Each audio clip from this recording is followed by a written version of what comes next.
Good morning, everyone. Welcome to our previous conference for contract ID 26KM0054 and rebuild projects 26KM0014, 37 and 13. No? So before we will start, before we will start, every undertaking we must start with a prayer. And I ask Joy.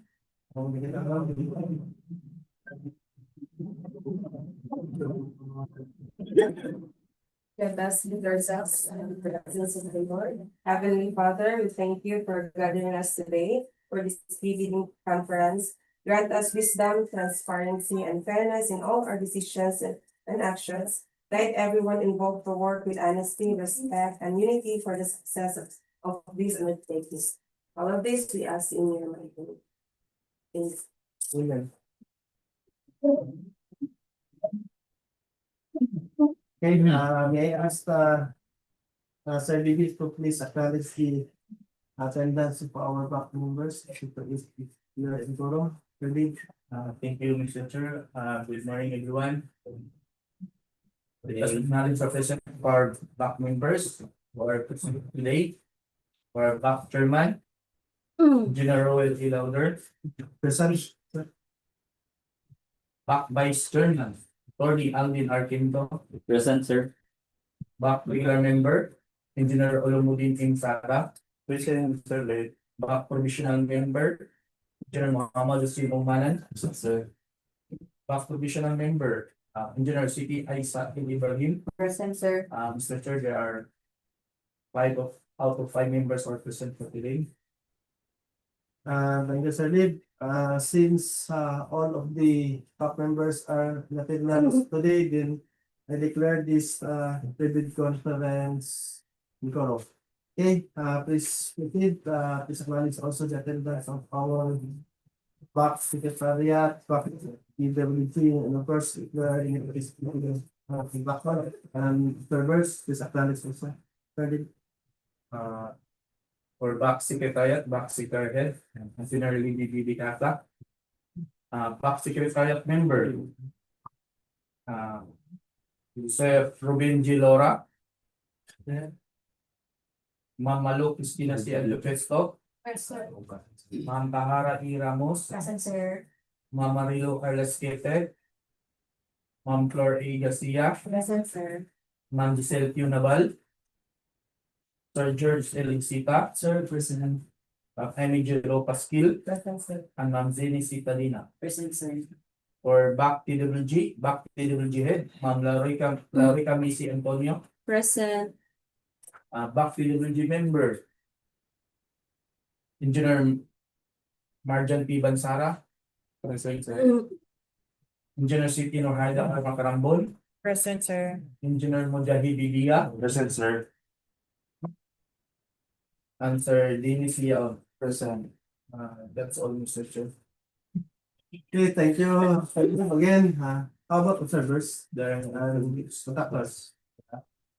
Again, welcome everyone for this private conference. To start with, I request Engineer Ning Karambol to please represent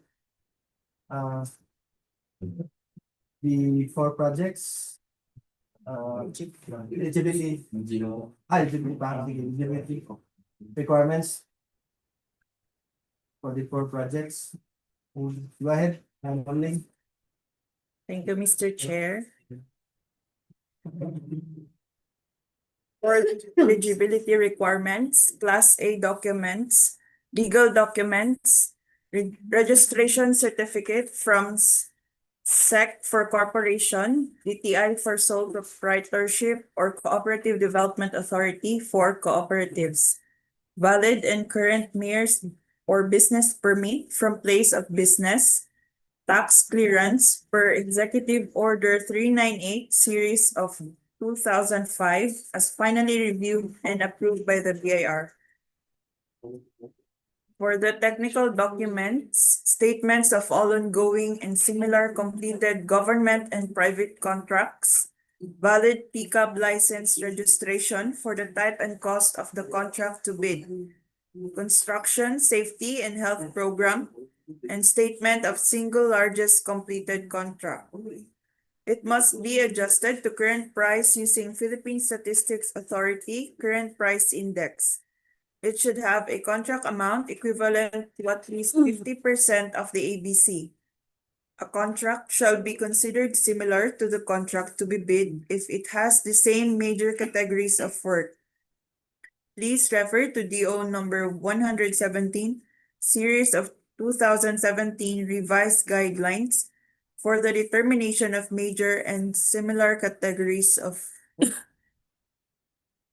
for the financial documents, audited financial statements stamped received by the BIR or its duly accredited and authorized institutions for the preceding calendar year, which should not be earlier than 2 years from the date of bid submission.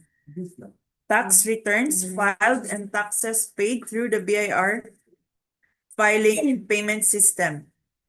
Computation of NFCC of at least equal to the ABC, computed using the prescribed formula. NFCC is equal to current assets minus current liability multiplied by 15, minus value of unfinished projects, including awarded projects not yet started, coinciding with the contract to bid.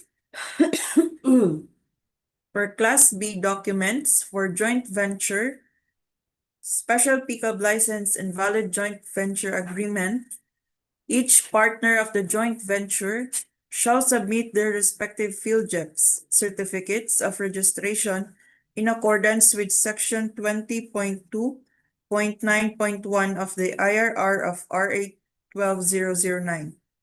The submission of technical and financial eligibility documents by any of the joint venture partners constitute compliance, provided that the partner responsible to submit the NFCC shall likewise submit all of its ongoing and audited financial statements.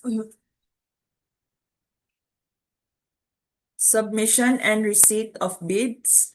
The contents of the first envelope or the technical proposal are as follows: field JEP certificate and platinum membership, pickup license and registration in case of JV, statements of all ongoing or completed government and private contracts, statement of SLCC, NFCC computation, joint venture agreement if applicable, latest general information sheet reflecting the beneficial ownership information duly received by the Securities and Exchange Commission or corporation, bid security in the prescribed form, amount and validity period, project requirements, organizational chart for the contract to be bid, list of contractors' personnel, and list of contractors' major construction and laboratory equipment with attached certificate of availability.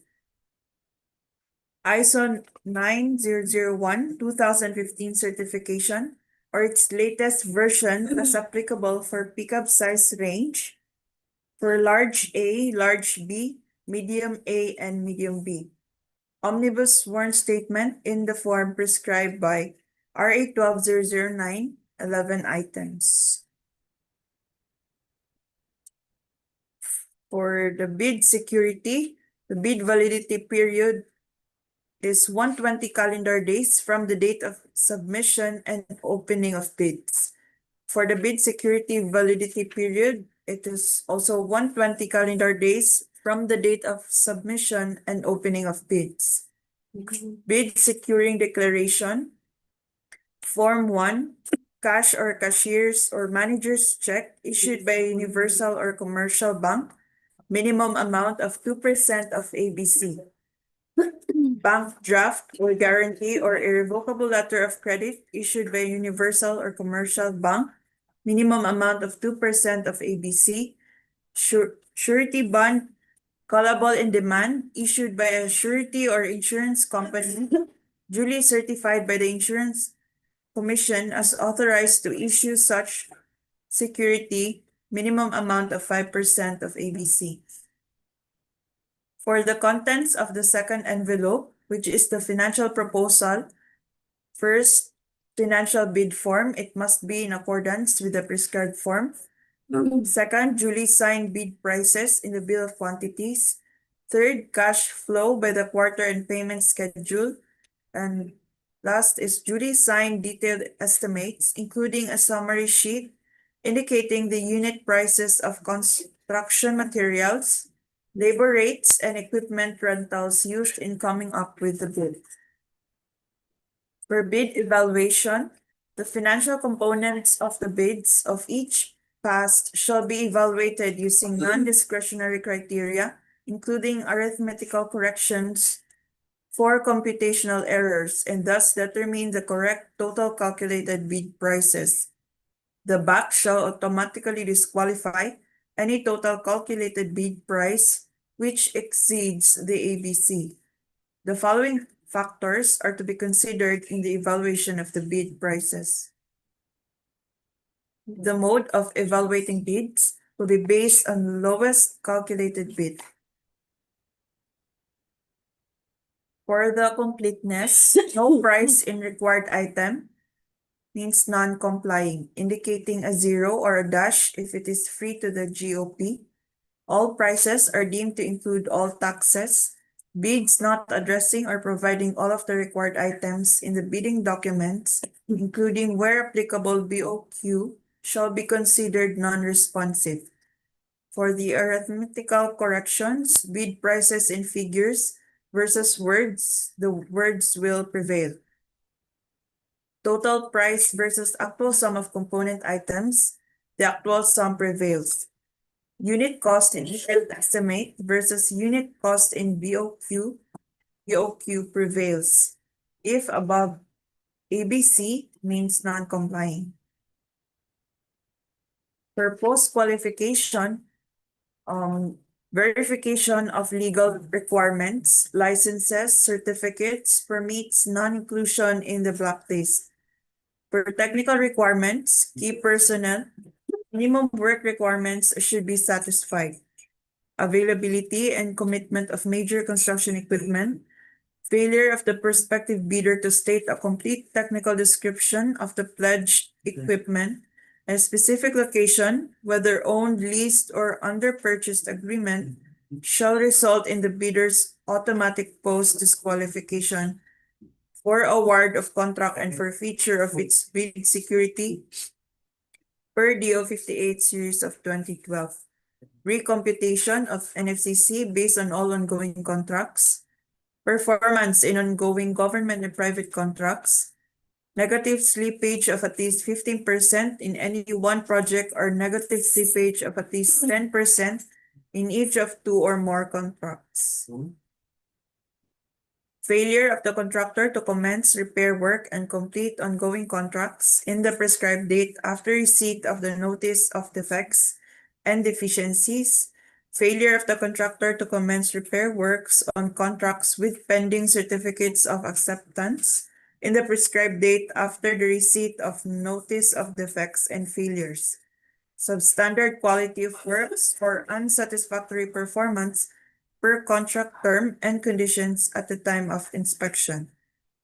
Please refer to RA 12009 and DO 127 series of 2018 for the strict application of RA 9184 in the conduct of the post-qualification of bidders with delayed ongoing contracts with DPWH. Notes on the personnel and equipment requirements of the projects as per DO number 9 series of 2012, technical requirements for civil works projects for public bidding. If a proposed key technical personnel is an employee of the bidder and working on another project at the same time of bidding, the bidder shall submit a certification that first, the personnel will be pulled out from the ongoing project once the bidder is awarded the contract, and second, he or she will be replaced with another person with equal or better qualifications as certified by the head of the implementing office. The bidder may propose a key technical personnel who is not an employee, provided that the said personnel is required to submit a certification that he or she will work for the bidder if it is awarded the contract under bidding.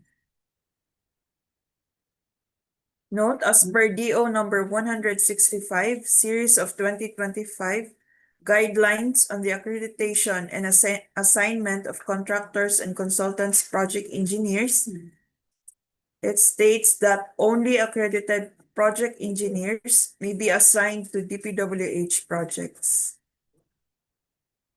These certifications shall be included in the first envelope of the sealed bid and also to be verified during post-qualification is the set equipment pledged by the bidder.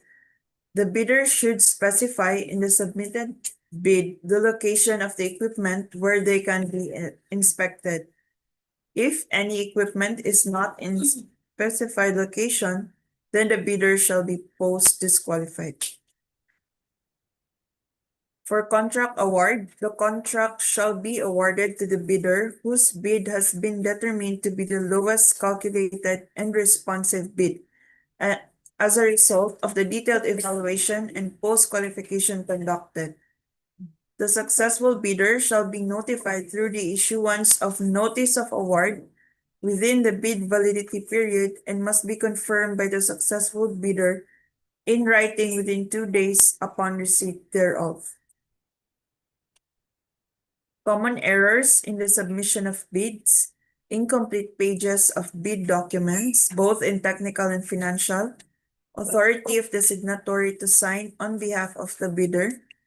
First, for single proprietor, signatory should be the owner or proprietor only. Second, for corporation or cooperative, board secretary's certificate and board resolution. Third, for joint venture resolution or agreement. And fourth, for partnership as indicated in the articles of partnership. Reminders, the deadline of submission of bids will be on June 9, 2026 at 10 a.m. Bid submission may be done manually or electronically or online. However, bidders should only select one mode of submission, either manual or electronic. Philippine bidding documents, new bid form, omnibus sworn statement, and bid securing declaration. Note, follow the latest NGPA standard forms as uploaded in the gppb.gov.ph. For the number of copies of bid proposal, one original copy and 2 certified true copies of each bid using A4 size bond paper and side bound. If the deadline falls on a non-working day, legal holiday, or a special non-working holiday, the deadline shall be the next working day unless otherwise stated in the bid bulletin, if any. The place of submission of bids will be at DPWH Iligan City DEO, specifically in the conference room. Contractors must observe in the bidding documents the following: pagination, side tabbing, and labeled according to checklist, table of contents that will harmonize the pagination and side tabbing, compliance with the attached checklist. All prospective bidders are encouraged to conduct a site inspection and take JOTAG photos together with planning and design personnel. And that's all, Mr. Chair. Okay, thank you, Ma'am Ling. Any questions or corrections with regards to the requirements? None? None, then we'll proceed to the presentation of each project, the 4 projects. And then I request Sir Marjan, go ahead, sir. Thank you, sir. Overview. 26 km 0054, construction of water supply system, 3 transmission line of electricity water work system, Iligan City. 26 km 13, preventive maintenance along Misamis Oriental to Maria Cristina Boundary Road. K 1534 plus 004 to K 1534 plus 234. 26 km 0014, rebid preventive maintenance along Highway Secondary Diversion Road, chainage 02, chainage 266. 26 km 0037, rebid rehabilitation, reconstruction, upgrading damaged paved roads along Iligan City Junction South Wharf Road, registration K 1526 plus negative 089 to K 1526 plus 120. So for 26 km 0054, construction of water supply system, transmission line of Iligan City Waterworks System, Iligan City. Contract location is Iligan City. Here is the location map of the project.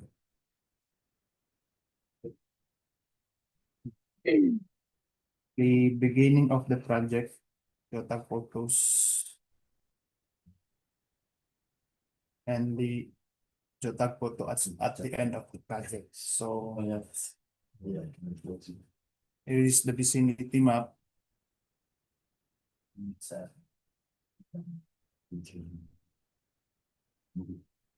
Then the location map from the ICWS.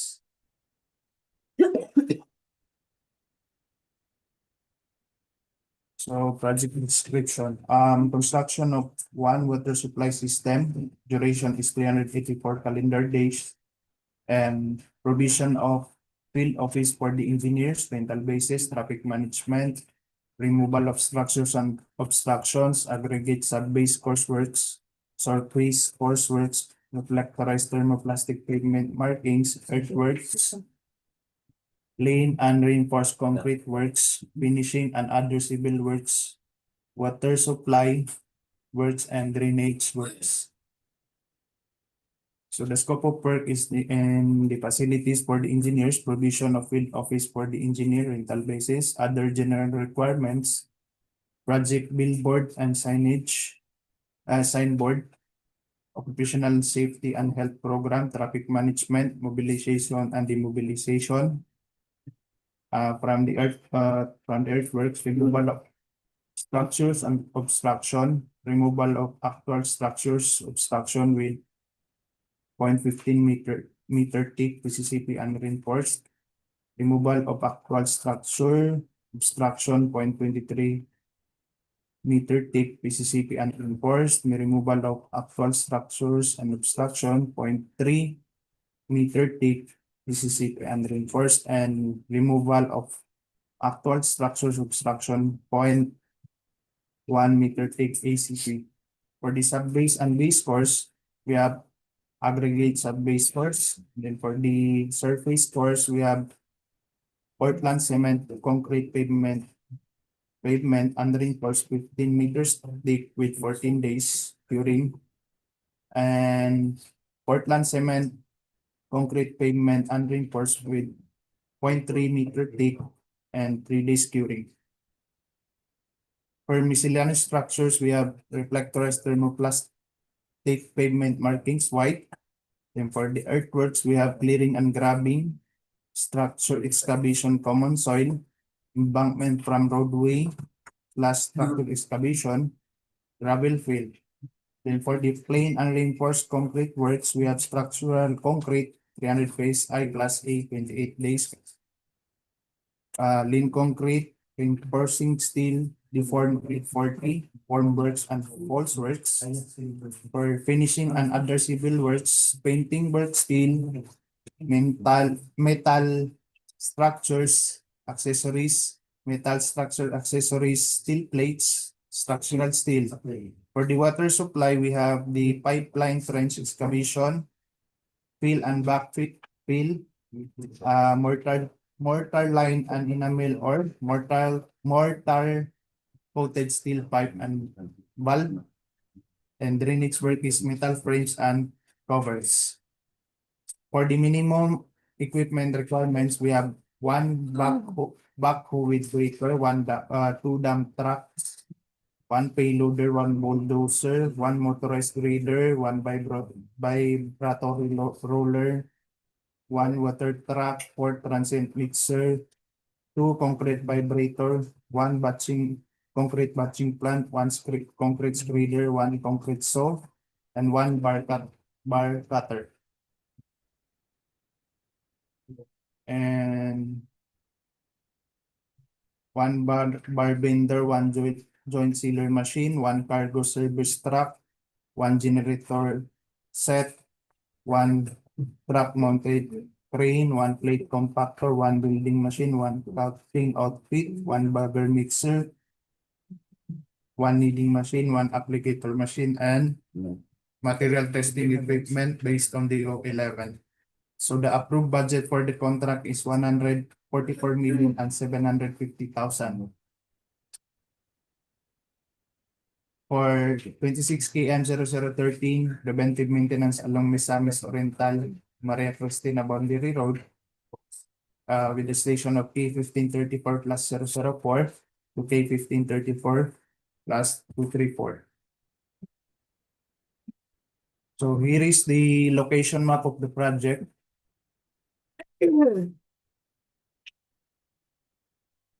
The JOTAG photo of the beginning of the project and the end of the project. So project description, preventive maintenance off-road with 0.46 lane kilometer, and the duration of the project is 43 calendar days, and provision of field office for the engineers, rental bases, traffic management, earthworks, surface works, warning signs and regulatory signs, reflectors, thermoplastic pavement markings, white and yellow, concrete joint sealant, hot poured elastic type, single arm solar lead roadway lighting, 8-meter pole with 180 watts to 125 watts. So the scope of work of the project is the facilities for the engineers, provision of field office for the engineers, rental bases, and for the other general requirements, we have project billboard and signboards, occupational and safety and health program, traffic management and mobilization and demobilization. For the earthworks, we have structure excavation, common soil, embankment from roadway excavation, structure excavation. For the surface course, we have emulsified asphalt, bituminous concrete surface wearing course, hot laid with 50 mm thick, and we have bituminous concrete surface course binder course, hot laid with 50 mm thick. Then for the bridge construction, we have reinforcing steel grade 40 and reinforcing steel grade 60 and concrete structural concrete class A with 20.68 MPa, 28 days. For the miscellaneous structures, we have warning signs, 750 mm by 750 mm pedestal and school signs, pedestrian crossing ahead. Warning signs 400 mm by 900 mm. W65A pedestrian and school signs, bike lanes ahead. Regulatory signs 600 mm, R68B, miscellaneous signs, pedestrian crossing. Regulatory signs 600 mm, R6-10B, miscellaneous signs, bike lane signs. Reflectorized thermoplastic pavement markings white, reflectorized thermoplastic pavement markings yellow, concrete joint sealant, and single arm solar lead roadway lighting, 8 meters full. For the minimum equipment requirement, we have one applicator machine, one asphalt distributor, one pavement asphalt paver, one backhoe, one bar bender, one bar cutter, one boom truck, one bulldozer, one cargo truck or service truck, and one cargo truck or service truck, then one by concrete vibrator, flexible shaft type 2.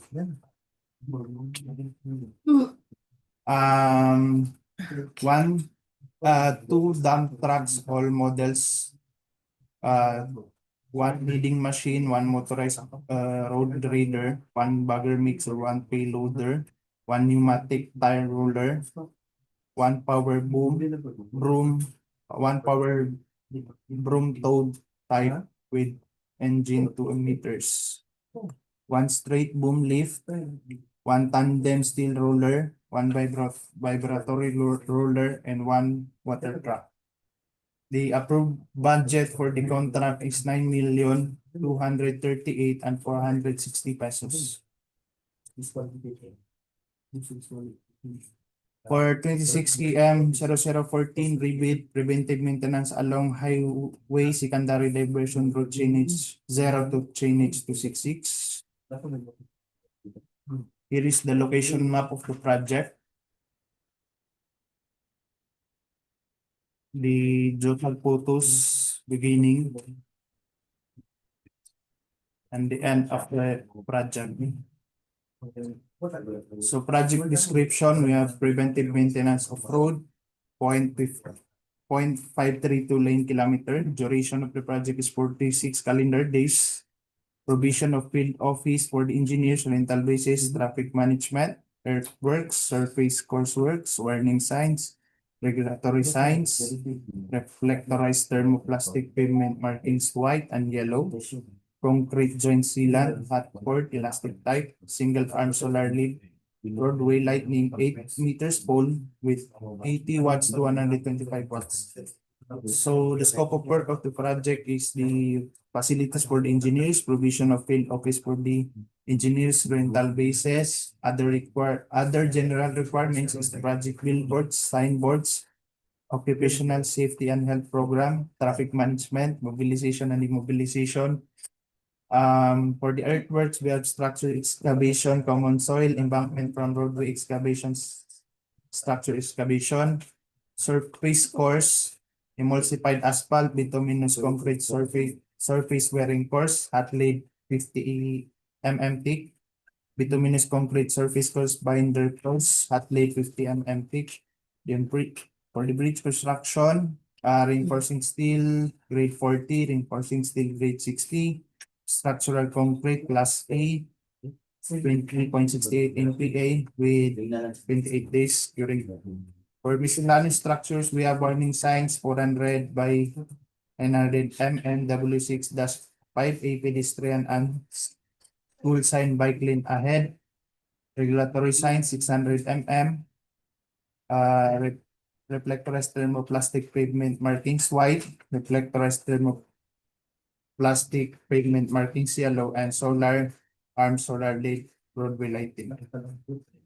For the minimum equipment requirements, we have one applicator machine, one distributor, asphalt distributor, one asphalt paver, one backhoe, one bar bender, one bar cutter, one boom truck, one bulldozer, one cargo service truck, and one vibratory flexible shaft,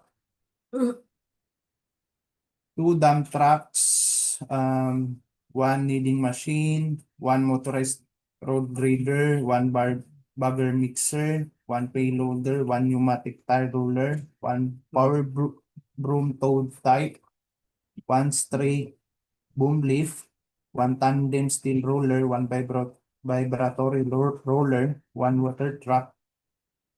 Then the approved budget for the contract is 10,162,600 pesos. For 26 EM 0037 rebid, rehabilitation, reconstruction, and upgrading of damaged paved roads along Iligan City Junction, South Wharf Road, 1526 plus negative 089 to 1526 plus 120.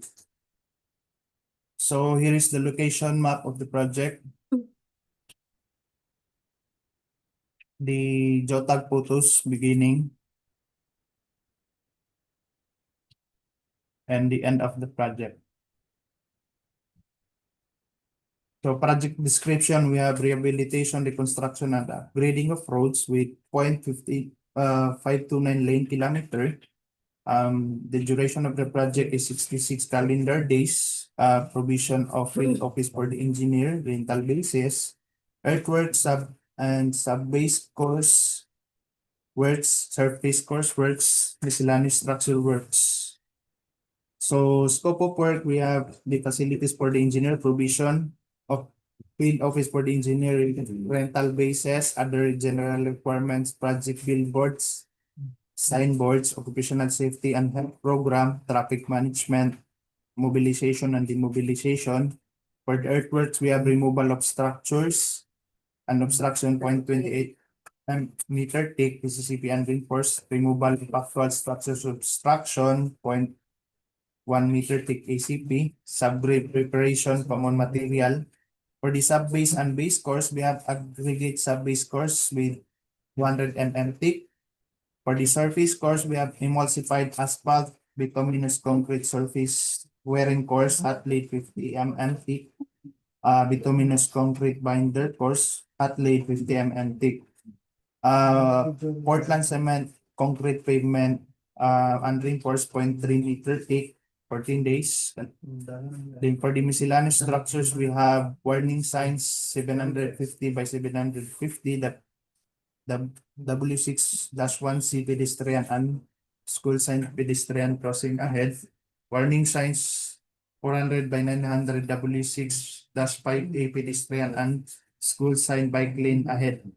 Regulatory signs 600 mm, R6-8B miscellaneous signs pedestrian crossing.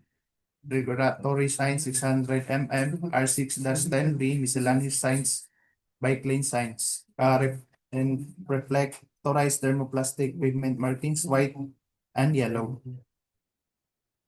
For the minimum equipment requirements is the one applicator machine, one asphalt distributor, one asphalt paver, one backhoe with breaker, one bar bender, 25 mm maximum rebar, one bar cutter, one boom truck, one bulldozer, one cargo service truck, one cargo service truck, one concrete vibrator flexible shaft, and two dump truck all models, one kneading machine, one motorized road grader, one bagger mixer, one payloader, one pneumatic tire roller, one power broom tow type with engine 2 meter, one straight boom lift, one tandem steel roller, and one vibratory roller, one water truck, one concrete batching plant, one concrete saw,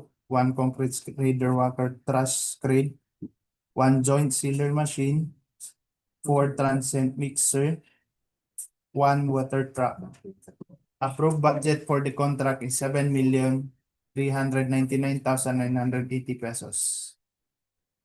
Please be advised to watch out for possible bid bulletin. Thank you. That's all, Mr. Chair. Okay, thank you, Sir Marjan. Any comments or clarifications? Regards to the presented scope of works? Any reminders, back members? Do you have any reminders to first? Again, as reminded by Sir Marjan, please be advised to watch out for possible bid bulletins. No, always check for possible bid bulletins. No, these 7 days. No, and what's 7? Wala 7. What's the delete, sir? At okay ko na kay Alvin, please about yung water system. With sa designer kahapon. So sir, please i-clarify yung big items sa water system. Okay. And then, please review sa P items sa water system kay talk with Joseph. Walay, I think, ang pay item nga na as ato, parang exist is water coated yung pipes, but sir, pwede sana, parang, paano siya ba? out of stock na hindi ko siya. Sa phase out na. Sa phase out na. Parang gamit sa proxy total man siguro so kailangan lang. Pwede ra ba? So, I think what is just that. We check that. Thank you. Other reminders? Reminders wala na. If none, then who wants to move for the adjournment of this preview conference? Members? I move to adjourn this private conference, Mr. Chair. Okay, it has been moved by Attorney Quinto and seconded by Engineer Manuel. Then I declare this private conference. Okay, thank you everyone.